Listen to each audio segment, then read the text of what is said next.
Disturbing content via discussion is highly advised. ఈ కథనం మిమ్మల్ని కాస్త కలవరపరచొచ్చు. దీనికి సంబంధించి తగిన జాగ్రత్తలు తీసుకోవాలని ఆర్టీవీ సూచించడం జరుగుతోంది. ఉదయాన్ని ఇంతటి దారుణమైన ఘటనకు సంబంధించి వార్త వింటామని చెప్పి ఎవరు ఊహించాం. దట్టు మన హైదరాబాద్ నడిబొడ్డున అని మాట్లాడుకునే సందర్భం. రంగారెడ్డి జిల్లాలో జరిగిన దారుణం ఒక్కసారిగా తెలంగాణ యావత్ని కుదిపేసింది. ఒక వ్యక్తి 6గురిని చంపేశాడు. దానికి సంబంధించిన విజువల్స్ మీరు చూడడం జరుగుతోంది ఆర్టీవీ స్క్రీన్ మీద. వన్స్ అగైన్ వి రీటరేట్, ఈ కథనం మిమ్మల్ని కాస్త కలవరపరచొచ్చు. దీనికి సంబంధించి తగిన జాగ్రత్తలు తీసుకోవాలని ఆర్టీవీ సూచించడం జరుగుతోంది. This is a disturbing content viewer discretion is highly advised. Rangareddy జిల్లాలో ఘోరం జరిగింది. షాబాద్లోని దైవగూడలో 6గురిని చంపేశాడు ఓ దుర్మార్గుడు. నిందితుడు రాజ్ కుమార్ పై గతంలో పోక్సో కేసు ఉంది. అరెస్ట్ అయ్యి నెలన్నర జైల్లో ఉన్నాడు రాజ్ కుమార్. బెయిల్పై బయటకు వచ్చాడు రాజ్ కుమార్. తన భార్య, 2 పిల్లలతో పాటు బాధిత బాలిక తల్లి, వాళ్ళ నానమ్మను కూడా చంపేశాడు. నిందితుడు రాజ్ కుమార్కు 28 ఏళ్లు. ప్రస్తుతం రాజ్ కుమార్ కోసం పోలీసులు గాలిస్తూ ఉన్నారు. 6గురిని కిరాతకంగా చంపి పోలీసులకు ఫోన్ చేశాడు నిందితుడు. మీరు వింటోంది అక్షరాల నిజం. 6గురిని చంపేసిన తర్వాత స్వయంగా పోలీసులకు ఫోన్ చేసి, నేనే 6గురిని చంపేశా, ఒక చోట 3గురిని, ఇంకొక చోట 3గురిని చంపేశా అని రాజ్ కుమార్ చెప్పుకొచ్చాడు. నేను కూడా చచ్చిపోతున్నా అంటూ నిందితుడు పోలీసులకు హెచ్చరించాడు. ఘటనా ప్రదేశానికి వెళ్లేలోపే నిందితుడు అక్కడి నుంచి పరారయ్యాడు. ఆ భౌతికాయాలను స్వాధీనం చేసుకున్నారు పోలీసులు.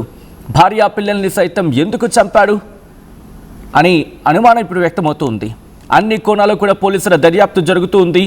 ప్రస్తుతం ఈ ఘటన తెలంగాణ వ్యాప్తంగా సంచలనంగా మారింది.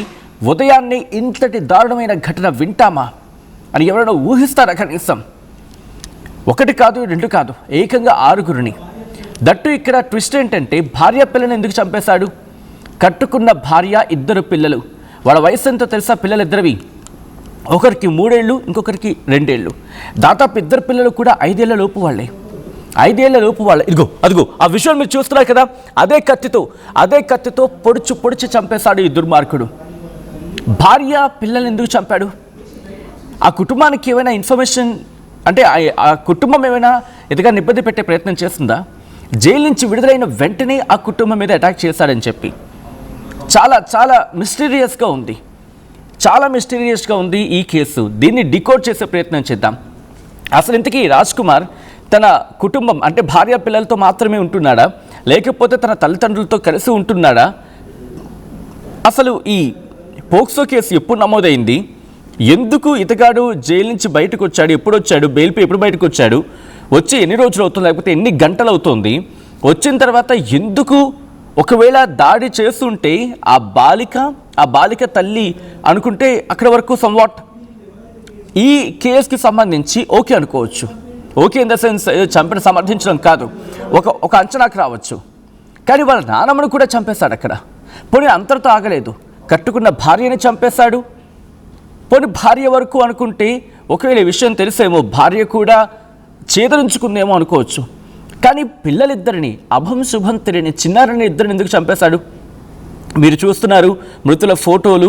ఈ రైట్ సైడ్ బాక్స్లో ఉంది అతగాడి, వాడి ఆ దుర్మార్గుడు రాజ్ కుమార్. ఆ లెఫ్ట్ సైడ్ బాక్స్లో, సెకండ్ బాక్స్లో మీరు చూస్తూ ఉన్నారు మరణించిన వాళ్ళు, బాధితులు. ఆ కుటుంబం ఇప్పుడు శోకసంద్రంలో మునిగిపోయింది. ఎందుకంటే పోక్సో కేసులో అరెస్ట్ అయిన వ్యక్తి బయటకు వచ్చిన తర్వాత ఎక్కడ పశ్చాత్తాపం ఉంటుంది అని చెప్పి అనుకుంటారు. కానీ ఇది ఇంకొకసారి బయట పెడుతోంది.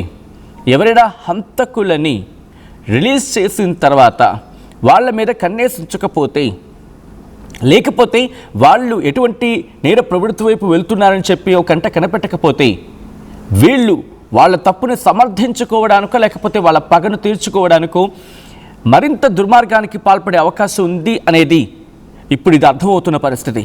ఎందుకు ఒక వ్యక్తి తన కట్టుకున్న భార్యను చంపేశాడు, 2 పిల్లల్ని చంపేశాడు, ఆ బాధిత బాలిక అండ్ అలాగే ఆ వాళ్ళ తల్లి, వాళ్ళ నానమ్మ.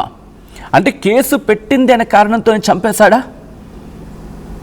లేకపోతే ఇప్పుడు ఇక్కడ వరకు అంటే ఈ ఫ్రేమ్లో వీళ్ళ 4 గురించి అనుకుంటే పెద్దవాళ్ళు, లేకపోతే కాస్త అవగాహన ఉంది ఈ ఇష్యూస్ మీద, వీళ్ళ మీద పగబట్టాడు అనుకోవడానికి సబబు అనే మాట బహుశా అంత కరెక్ట్ కాకపోవచ్చు. కానీ ఊహించడానికైనా ఒక అర్థం ఉంది.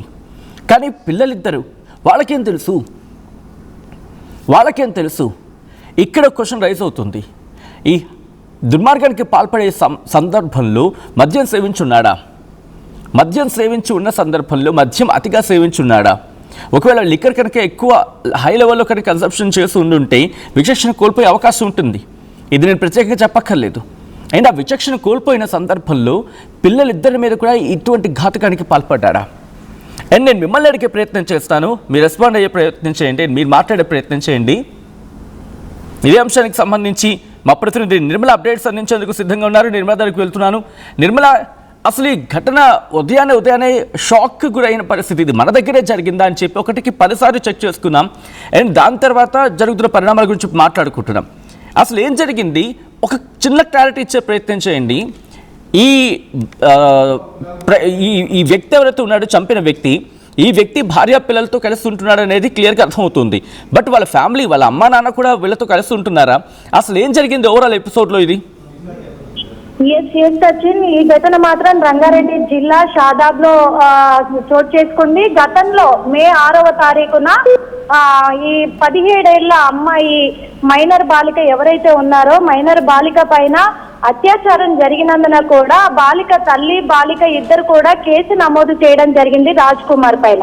పోక్సో కేసు నమోదైన తర్వాత రాజ్ కుమార్ ని పోలీసులు అదుపులోకి తీసుకొని రిమాండ్ కూడా తరలించడం జరిగింది. ఆ తర్వాత రిమాండ్ నుంచి తను బెయిల్ మీద బయటకు వచ్చిన రాజ్ కుమార్ గత కొన్ని రోజులుగా కూడా వీళ్ళ ఫ్యామిలీ మీద రిక్కి నిర్వహించి కూడా వాళ్ళ మీద నిఘా పెట్టి ఎప్పటికప్పుడు వాళ్ళ ప్రాణాలు తీయాలి అని చెప్పేసి కూడా తను 2 సార్లు 3 సార్లు ప్రయత్నం కూడా చేసినట్లుగా ఇక్కడ ఈ అమ్మాయి ఆ తల్లి ఎవరైతే ఉన్నారో రుక్కమ్మయ్య, లక్ష్మి ఇద్దరు కూడా పోలీసులకు ఫిర్యాదు కూడా చేయడం జరిగింది కొన్ని రోజుల క్రితము. ఎందుకంటే జైలు నుంచి వచ్చిన తర్వాత మళ్ళీ మా మీద అటాక్ చేయడానికి తను ప్రయత్నిస్తున్నాడు, తనను అదుపులోకి తీసుకోండి అని చెప్పేసి 2-3 సార్లు పోలీసులకు కూడా హెచ్చరించడం కూడా జరిగింది అని చెప్పేసి కూడా తెలుస్తుంది.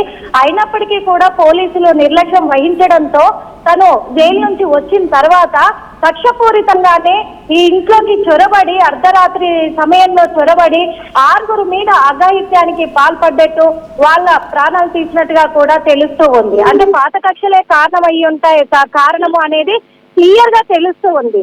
ఇక్కడ పాపం చిన్న పిల్లలు 2 ఉన్నారు, ఒకరు 3 సంవత్సరాలు, ఒకరు 2 సంవత్సరాలు. ఇక్కడ సరిత 30 సంవత్సరాలు ఉంది, లక్ష్మి 45 సంవత్సరాలు ఉంది, రుక్కమ్మ 65 సంవత్సరాలు ఉంది. మైనర్ బాలిక 17 సంవత్సరాలు. ఈ 17 సంవత్సరాల బాలిక పైనే గతంలో అత్యాచారానికి పాల్పడ్డాడు రాజ్ కుమార్. కాబట్టి ఈ పోక్సో కేసు అది కక్షపూరితంగా పెంచుకొని తను పక్క ప్లాన్ తోనే ఈ అఘాయిత్యానికి పాల్పడ్డట్టుగా తెలుస్తూ ఉంది. అదొకటి.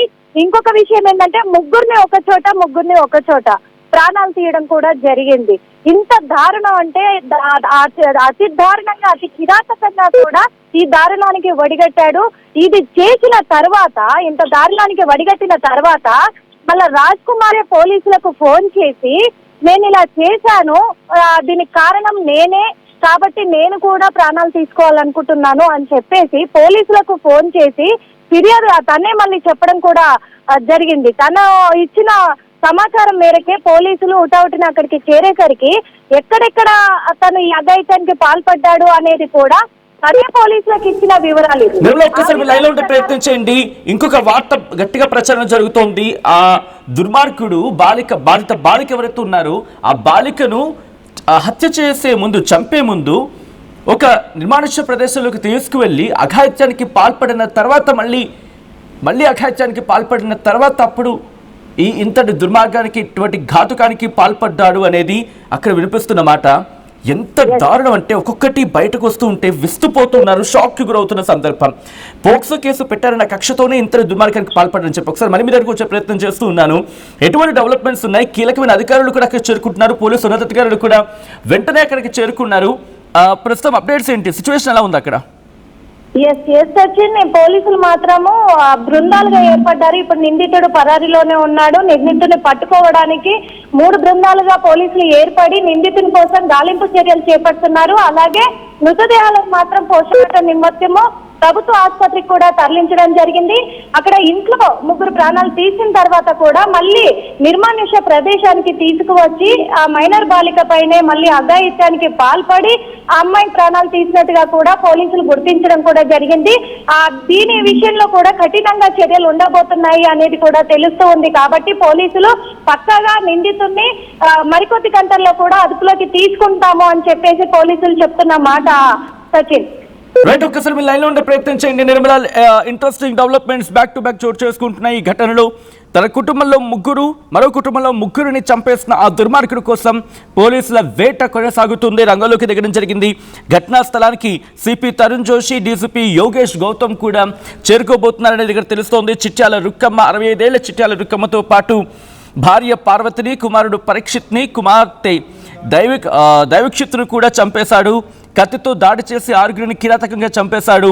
28 ఏళ్ల రాజ్ కుమార్ నిండా 30 ఏళ్ళు కూడా లేదు, కానీ ఎంతటి దుర్మార్గానికి పాల్పడ్డాడు. బెయిల్పై వచ్చిన వెంటనే ఇటువంటి ఘాతుకానికి పాల్పడ్డాడు.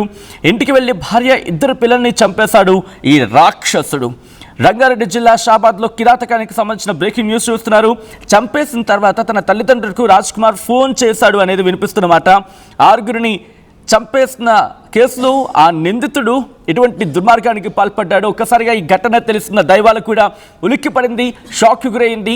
ఈ ఘటన తెలిసిన వెంటనే పొద్దున్నే సాధారణంగా పొద్దుగాల అంటూ ఉంటాం.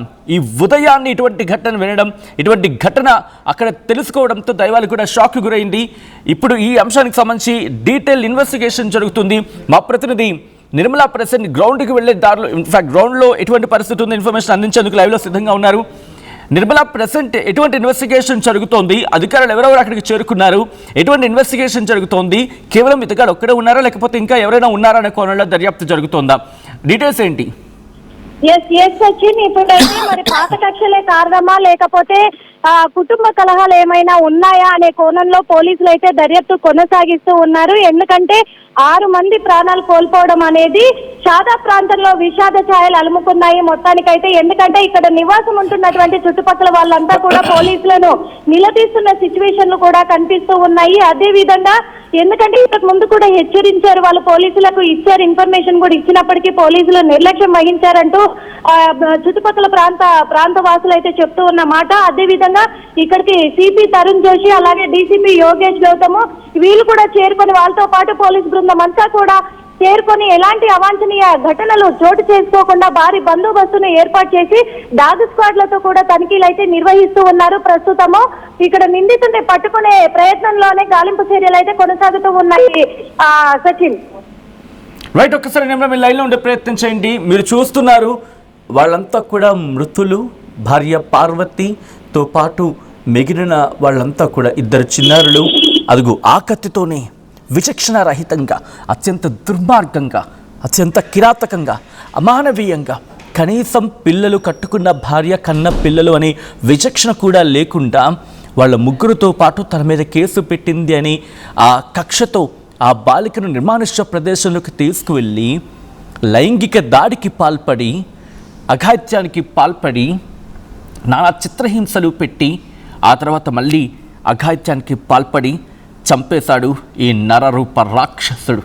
ప్రస్తుతం వీడు ఎక్కడున్నా ఆ ఫోటో గుర్తుపెట్టుకోండి, వాడి ముఖం గుర్తుపెట్టుకోండి. వాడు నేనే చంపేశా అని చెప్పి పోలీసులకు ఫోన్ చేసి చెప్పాడు. పోలీసులకే స్వయంగా ఫోన్ చేసి చెప్పాడు నేనే చంపేశాను అని చెప్పి. అంతేకాదు తల్లిదండ్రులకు చెప్పాడు అనేది ఇక్కడ వినిపిస్తున్నమాట. పోలీసులకు ఫోన్ చేసి చెప్పిన తర్వాత నేను కూడా చచ్చిపోతున్నా అని చెప్పాడు. వీడు బతుకుంటే కనుక గుర్తుపెట్టుకోండి, ఆ ముఖం మీకు ఎక్కడైనా కనిపిస్తే కనుక వెంటనే పోలీసులకు సమాచారం ఇవ్వండి. చూడండి, ఆ 6గురు కూడా, ఆ నానమ్మ, ఆ బాలిక మాస్క్ వేసి చూపించడం జరుగుతుంది. ఎందుకంటే ఆ బాలిక, ఆ మైనర్ బాలిక 17 ఏళ్ళ నుండి ఉంటాయి అంతే. 2 చిన్నారులు. ఎవరు? ఇగో ఈ రాజ్ కుమార్, ఈ దుర్మార్గుడి పిల్లలిద్దరు కూడా. అండ్ ఆ తర్వాత ఆ బాలిక తల్లి, ఆయన భార్య పార్వతి. 6గురిని పొట్టన పెట్టుకున్నాడు ఈ దుర్మార్గుడు. కక్ష పెట్టుకున్నాడు. ఎప్పుడెప్పుడు జైలు నుంచి నన్ను విడిచిపెడతారా అని చెప్పి కడుపులో కత్తులు నూరుకుంటూ బయటకు వచ్చాడు. అంతే. రాత్రి ఆ మనసులో ఏం మెదిలిందో, ఆ దుర్మార్గుడికి ఏమెక్కిందో, ఏ పిచ్చి పట్టిందో, ఏమైందో కత్తి తీసుకొని తన మీద కేసు పెట్టిందని ఆ కక్షతో ఆ బాలిక కుటుంబాన్ని, ముందుగా ఆ బాలిక తల్లిని, నానమ్మను కసి తీర కస కస కస కస కత్తితో పొడిచి చంపేసి ఆ తర్వాత ఆ బాలికను నిర్మానుష్య ప్రదేశంలోకి తీసుకువెళ్ళి లైంగిక దాడికి పాల్పడి ఎంత చిత్రవద చేస్తుంటాడో ఆలోచించండి. అన్నిటికీ తెగించేసిన ఈ దుర్మార్గుడు ఆ బాలికను ఎంతలా వేధించుంటాడు. ఆ సందర్భంలో అర్ధరాత్రి నన్ను కాపాడండి కాపాడండి కాపాడండి అంటూ ఎంత ఆర్తనాదాలు చేస్తుంటుంది ఆ ఆడబిడ్డ. ఎంత దుర్మార్గంగా ప్రవర్తించుంటాడు.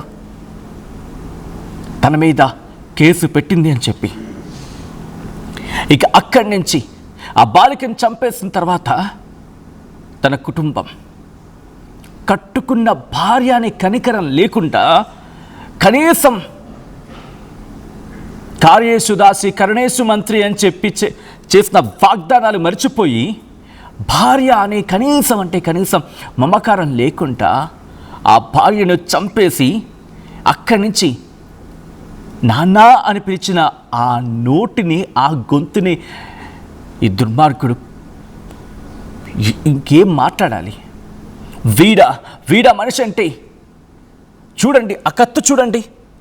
కనీసం పిల్లలకి ఏదైనా చిన్న మేకు లాంటిదో, చిన్న సూదో, చిన్న ముళ్ళు గుచ్చుకుంటేనే తండ్రి మనసు విలవిల్లాడిపోతూ ఉంటుంది. అటువంటిది దుర్మార్గుడు. నేను మిమ్మల్ని అడిగే ప్రయత్నం చేస్తున్నాను, మీరు కనుక ఇప్పుడు రియాక్ట్ కాకపోతే ఇటువంటి ఘటనలు పునరావృతం అయినా ఆశ్చర్యపడవలసిన అవసరం లేదు. ఎందుకంటే ఒక పోక్సో కేసు పెట్టిన తర్వాత బెయిల్ మీద బయటకు వచ్చేసాడు కదా, కించిత్ పశ్చాత్తాపమైనా ఉంటుంది అనుకుంటే కాదు. ఆ పశ్చాత్తాపం పగగా మారింది. ఆ పశ్చాత్తాపం పగగా మారి పాము పడగై తన కుటుంబాన్నే కాటేసింది. ఈ విష సర్పం తన కుటుంబంతో పాటు ఆ బాధిత బాలిక కుటుంబానికి కూడా వాళ్ళ జీవితాలను పూర్తిగా చిదిమేసింది. ఒక్కసారిగా అందరూ షాక్ గురయ్యారు. బెయిల్పై రిలీజ్ చేయడమే తప్ప, ఇలాంటి దుర్మార్గుల్ని బెయిల్పై విడిచిపెట్టడమే తప్ప, బెయిల్పై విడిచిపెట్టే ముందు వీళ్ళ మానసిక పరిస్థితి ఏంటో చూసి ఇకపై విడుదల చేయాలా? మా ప్రతినిధి నిర్మల అప్డేట్స్ అందించేందుకు ఫోన్ లైన్లో కంటిన్యూ అవుతున్నారు. ఒకసారి నిర్మల దగ్గరికి వెళ్ళే ప్రయత్నం చేస్తాను. డెవలప్మెంట్స్ చాలా క్విక్గా చోటు చేసుకుంటున్నాయి. ఇప్పటికే అక్కడికి పోలీసులు చేరుకున్నారు. ఆ ఘటనా ప్రదేశానికి చేరుకొని పూర్తిగా ఆ ఘటనా ప్రదేశాన్ని వాళ్ళ స్వాధీనంలోకి తీసుకున్నారు. పెద్ద ఎత్తున పోలీసులు చేరుకున్నారు. డీసీపీ యోగేష్ గౌతమ్, సిపి తరుణ్ జోషి కూడా ఘటనా ప్రదేశానికి చేరుకొని ఆ పరిస్థితిని పరిశీలిస్తూ ఉన్నారు. పూర్తిగా ఆ ప్రాంతాన్ని వాళ్ళ ఆధీనంలోకి తీసుకున్నారు. మా ప్రతినిధి నిర్మల అప్డేట్స్ అందించేందుకు సిద్ధం ఉన్నారు. నిర్మల, ప్రస్తుతం దైవాలగూడలో ఎటువంటి భీతవాహ పరిస్థితి ఉంది? అక్కడ వాళ్ళు ఎటువంటి భయభ్రాంతులకు లోనవుతున్నారు?